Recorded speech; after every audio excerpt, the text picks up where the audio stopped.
All right, let's get right into it. If you're a business leader or an executive tasked with steering your organization's technology strategy, you are absolutely in the right place. In today's explainer, we're going to demystify the absolute top tech buzzwords that are literally dominating the boardroom right now. We're going to clear away all that confusing jargon and build a rock-solid, crystal-clear mental model for understanding artificial intelligence and machine learning.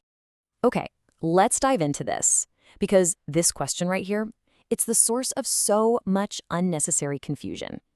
You sit in a strategic meeting, and you constantly hear these terms thrown around interchangeably, right? People ask, well, is it an AI solution or a machine learning solution? Are they adversaries? Are they exactly the same thing? Or are they entirely different concepts that require completely different strategic approaches? It's a genuine terminology trap, and it catches a lot of smart people off guard. To clear this up, here's our game plan for this explainer. We'll quickly cover the terminology trap, define AI, look at machine learning, drill down into deep learning, and then expand our Venn diagram to put it all together. So first up, Section 1, the AI terminology trap, and those deeply flawed equations. When people try to figure out the relationship between artificial intelligence and machine learning, they almost always default to one of these three equations. They think it's AI versus ML, like they're competing for your budget. Or they think AI equals ML, assuming they're just fancy synonyms for the exact same thing. Or they just assume AI is completely unrelated to ML. Listen, if you want a clear technology strategy, you need to literally throw all three of these competing equations out the window right now. They're just incorrect ways of looking at the landscape. Moving right along to Section 2, defining AI, the overarching superset. So the crucial point is this. Artificial intelligence, at its core, is simply about matching or exceeding the capabilities and the intelligence of a human subject. That's it. That is the baseline definition we're going to use today. Honestly, it doesn't even matter what specific technology is running under the hood. If the system is attempting to match human intelligence, whatever form that takes, it lives comfortably inside the AI boundary. But, what does human capability actually mean for your business? Well, it involves the ability to discover and find out totally new information. It involves the ability to infer, reading between the lines from other sources when things haven't been explicitly stated. And perhaps most importantly, it involves reasoning. It's the system's ability to say, okay, I put piece A and piece B together and I logically figure out conclusion C. That is the ultimate goal artificial intelligence is trying to achieve. All right, Section 3, machine learning, which we can think of as the data layer. If AI is that broad, overarching goal of human-like capability, then what exactly is machine learning? Well, machine learning involves making predictions or decisions based on data. Think of it as a highly sophisticated form of statistical analysis. The absolute key here is the L, learning. It doesn't just follow a static script. The more data we feed into the system, the more it learns, and the more incredibly accurate its predictions and decisions become over time. And this brilliantly illustrates why you need a massive strategic shift in how you allocate your organizational resources.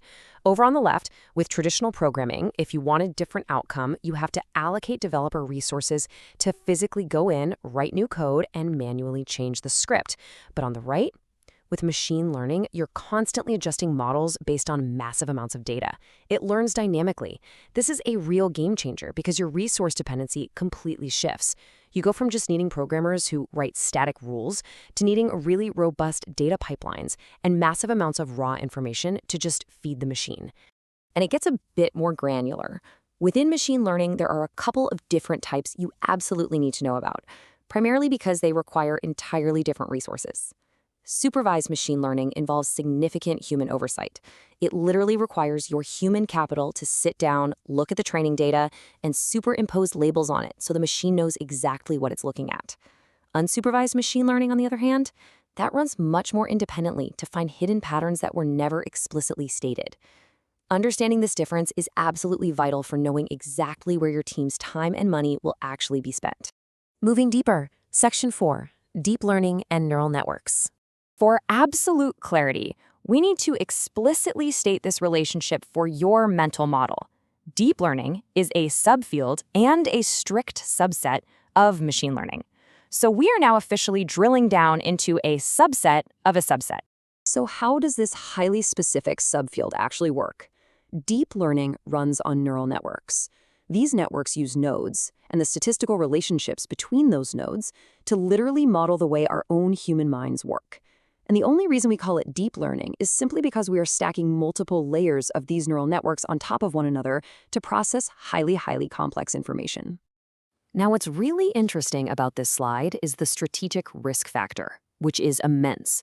Because deep learning relies on these deeply stacked, highly complex neural networks, it acts kind of like a black box. As the quote notes, it doesn't always show its work fully.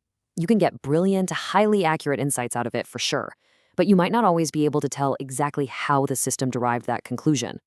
As an executive, this means you have to constantly balance the incredible raw power of the technology against potential business challenges regarding reliability and explainability. Finally, Section 5, let's expand our Venn diagram and look at the big picture. Remember, machine learning is not the only thing living inside the AI boundary. There are plenty of other human-like capabilities we want our systems to have. This includes natural language processing, or NLP.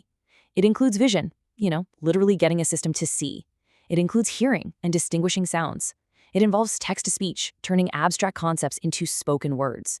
And it involves motion. The entire field of robotics, perceiving the environment to tie a shoe, open a door, or walk across a room, is a distinct, massive subset of artificial intelligence that isn't necessarily machine learning at all. When you look at this as a visual Venn diagram, it really clicks into place. The entire space is the artificial intelligence superset. Inside that broad AI space, you have a huge area dedicated to capabilities like robotics, vision, and natural language processing. Sharing that overarching AI space is the machine learning slice, and nestled deep inside that machine learning slice is the highly complex, specialized core of deep learning. So this is it. This is the true, unified mental model you should bring to all your strategy meetings. Step 1. Deep learning is the deepest core. Step 2. It sits securely inside machine learning, which relies heavily on data pipelines rather than traditional programming code. Step 3. All of that sits inside the grand superset of artificial intelligence, right alongside robotics, vision, and the rest. So let's put that terminology trap to rest once and for all with this ultimate executive summary takeaway. When you are doing machine learning, you are in fact doing AI. But not all AI is machine learning. They aren't enemies fighting for budget, and they aren't exact equals. They're a subset and a superset. You now have a unified, highly structured mental map of this incredibly important landscape. You know the exact difference in the definitions, and you understand exactly why these technologies demand entirely different resources, from standard programmers to human data labelers to massive, robust data pipelines. The question I want to leave you with is this.